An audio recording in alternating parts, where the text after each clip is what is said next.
हाय दोस्तों, नमस्कार। Welcome to my YouTube channel. अगर आप हमारे चैनल पर नए हैं तो please like share and subscribe कर दीजिए, जिससे नई नई अपडेट आप लोगों को मिलती रहे। तो आज हम लोग शुरू करते हैं गंगा सागर के विषय में। सागर के बारे में कहा जाता है कि सारे तीर्थ बार बार और गंगा सागर एक बार। ये गंगा सागर वह स्थान है जहाँ पर गंगा नदी और बंगाल की खाड़ी का संगम होता है। इसी स्थान को गंगा सागर कहा जाता है। इस गंगा सागर में मकर संक्रांति के दिन एक भव्य मेले का आयोजन भी होता है, जिसमें लाखों श्रद्धालु सम्मिलित होकर इस गंगा सागर में डुबकी लगाकर और कपिल मुनि के दर्शन करके धन्य धन्य हो जाते हैं। Hello friends, welcome back to my channel. आज की वीडियो में हम बात करेंगे गंगा सागर से जुड़ी हुई सारी बातों के बारे में कि हमें गंगा सागर कैसे पहुंचना है, गंगा सागर जाने के लिए हमें कितने दिन का ट्रिप प्लान करना चाहिए और गंगा सागर में पहुंचने के बाद हम कहाँ रुक सकते हैं और वहाँ खाने की क्या व्यवस्था रहेगी और गंगा सागर हमें किस समय पर जाना चाहिए। और वीडियो के लास्ट में हम बात करेंगे कि गंगा सागर में घूमने का एक व्यक्ति का कुल खर्चा कितना आएगा। तो चलिए फ्रेंड्स, वीडियो शुरू करते हैं और एक एक करके सारी बातों को विस्तार पूर्वक समझते हैं। फ्रेंड्स, सबसे पहले हम बात करते हैं कि हमें गंगा सागर कैसे पहुंचेंगे। तो गंगा सागर पहुंचने के लिए आपके पास तीन ऑप्शन है। पहला बाई बस, दूसरा बाई ट्रेन और तीसरा क्रूज। इन तीनों माध्यमों के द्वारा आप गंगा सागर तक पहुंच सकते हैं। तो चलिए फ्रेंड्स, एक एक करके मैं आपको डिटेल में बताऊंगी कि आपको कहां से गाड़ी लेनी है और कहां तक जाना है। फ्रेंड्स, गंगा सागर तक जाने के लिए आपको सबसे पहले हावड़ा स्टेशन आना होगा, क्योंकि हावड़ा रेलवे स्टेशन सबसे बड़ा रेलवे स्टेशन है और यहाँ से सभी शहरों के लिए ट्रेन आसानी से अवेलेबल हो जाती है। फ्रेंड्स, अगर आप बाई बस गंगा सागर जाना चाहते हैं तो आपको हावड़ा उतरने के बाद जाना होगा Dharmatala bus stand. Dharmatala bus stand पहुंचने के बाद आपको वहां से काकद्वीप के लिए बस लेनी है। काकद्वीप वह स्थान है जहां तक आपको बस का सफर करना है। धर्मतल्ला से काकद्वीप आने के लिए आपका लगभग 220 रुपए का टिकट लगेगा। काकद्वीप पहुंचने के बाद आपको वहां से ऑटो लेना है और आपको आना है हार्डवुड पॉइंट। हार्डवुड पॉइंट वह जगह है जहां से आपको गंगा सागर जाने के लिए जहाज वगैरह मिलते हैं। फ्रेंड्स, उसके बाद आप जाएंगे जहाज के द्वारा कच्चू बेरिया जेटी और जहाज वाला आपसे करीब 15 से 20 रुपए लेगा और आपको कच्चू बेरिया जेटी छोड़ देगा। उसके बाद कच्चू बेरिया जेटी पहुंचने के बाद आपको वहां से फिर से एक ऑटो लेनी है और ऑटो के द्वारा आप पहुंचेंगे गंगा सागर। गंगा सागर पहुंचने के बाद आप वहां पर गंगा सागर में स्नान करिए और वहीं पास में कपिल मुनि का मंदिर है, तो आप कपिल मुनि के भी दर्शन करिए। तो फ्रेंड्स, ये था बस के द्वारा काकद्वीप होते हुए गंगा सागर पहुंचना। अब हम बात करते हैं दूसरे ऑप्शन की, जो है बाई लोकल ट्रेन। दोस्तों, हावड़ा रेलवे स्टेशन पहुंचने के बाद आप वहां से चले जाइए सियालदह रेलवे स्टेशन। वहां से आपको लोकल ट्रेन मिलेगी और लोकल ट्रेन वहां से दो स्थानों के लिए जाएगी। एक जाती है काकद्वीप के लिए और दूसरी नामखाना के लिए।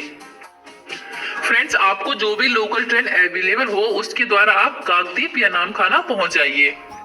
फ्रेंड्स, काकद्वीप या नामखाना आने के बाद आप बोट के माध्यम से पहुंचेंगे कच्चू बेरिया जेटी और वहां से आप ऑटो के द्वारा सीधे जाएंगे गंगा सागर। तो ये था ट्रेन का माध्यम। फ्रेंड्स, अब बात करते हैं तीसरे ऑप्शन की और वो है बाई क्रूज।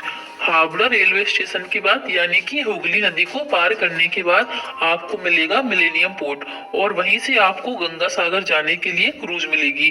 क्रूज में आपको डीलक्स का 1400 रुपए और जनरल का 1200 रुपए टिकट लगेगा। क्रूज के द्वारा आप डायरेक्ट पहुंच जाएंगे सागर द्वीप। सागर द्वीप वही जगह है जहां पर गंगा सागर स्थित है। तो फ्रेंड्स, ये था तीसरा ऑप्शन जिसके द्वारा आप आसानी से गंगा सागर तक पहुंच जाएंगे। फ्रेंड्स, अब बात करते हैं गंगा सागर में रुकने की क्या व्यवस्था है। तो गंगा सागर में रुकने के लिए आपके पास दो ऑप्शन है, पहला प्राइवेट होटल और दूसरा धर्मशाला। फ्रेंड्स, अगर हम बात करें प्राइवेट होटल की तो गंगा सागर में आपको बहुत सारे प्राइवेट होटल देखने को मिल जाएंगे, जिसमें से आपको एक रूम के लिए 600 से 700 रुपए चार्ज करना होगा 24 घंटे के लिए। तो आप प्राइवेट होटल में भी अपना स्टे कर सकते हैं। वहीं फ्रेंड्स, अगर हम बात करें धर्मशाला की तो कपिल मुनि मंदिर ट्रस्ट की तरफ से वहां धर्मशाला अवेलेबल है, तो आप चाहें तो धर्मशाला में भी रुक सकते हैं, जिसमें एक दिन का 300 से 400 रुपए चार्ज लगता है और एक रूम में 2 से 3 लोग आराम से रुक सकते हैं। तो आप चाहें तो धर्मशाला में भी अपना स्टे कर सकते हैं। फ्रेंड्स, अब बात करते हैं कि गंगा सागर में खाने पीने की क्या व्यवस्था है। फ्रेंड्स, गंगा सागर में आपको बहुत सारे फूड कोर्ट देखने को मिल जाएंगे, तो आप वहां पर किसी भी रेस्टोरेंट में जाकर भोजन ग्रहण कर सकते हैं।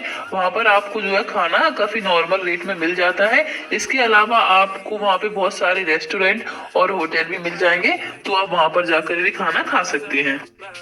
फ्रेंड्स, अब बात करते हैं कि हमें गंगा सागर आना कब चाहिए और गंगा सागर में हमें कितने दिन का ट्रिप प्लान बनाना चाहिए।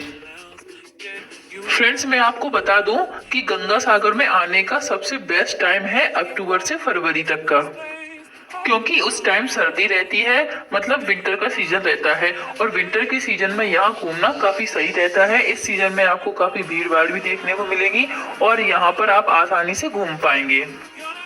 गर्मियों के मौसम में यहाँ पर पर्यटक काफी कम मात्रा में आते हैं, क्योंकि यहाँ पर काफी ज्यादा गर्मी पड़ती है और गर्मी की वजह से यहाँ पर जो पर्यटक आते हैं वो अच्छे से घूम नहीं पाते हैं। इसीलिए यहाँ पर जो भी भीड़ भाड़ होती है वो सर्दियों के मौसम में होती है और सर्दियों के मौसम में आप यहाँ पर अच्छे से घूम पाते हैं। तो फ्रेंड्स, आप कोशिश करिए, अगर आप गंगा सागर आ रहे हैं तो आप सर्दियों के मौसम में ही आए, मतलब अक्टूबर से फरवरी के बीच आप आ सकते हैं और इस बीच आप यहाँ पर आसानी से घूम सकते हैं। फ्रेंड्स, यहाँ पर मैं आपको एक बात बता दूं कि मकर संक्रांति के दिन यानी कि 14 जनवरी को गंगा सागर में कपिल मुनि मंदिर के आसपास के क्षेत्र में मेला लगता है। इस मेले को गंगा सागर मेले के नाम से जाना जाता है। इस मेले में लाखों श्रद्धालु सम्मिलित होते हैं, इसीलिए यहाँ पर मकर संक्रांति के दिन बहुत ज्यादा भीड़ भाड़ रहती है।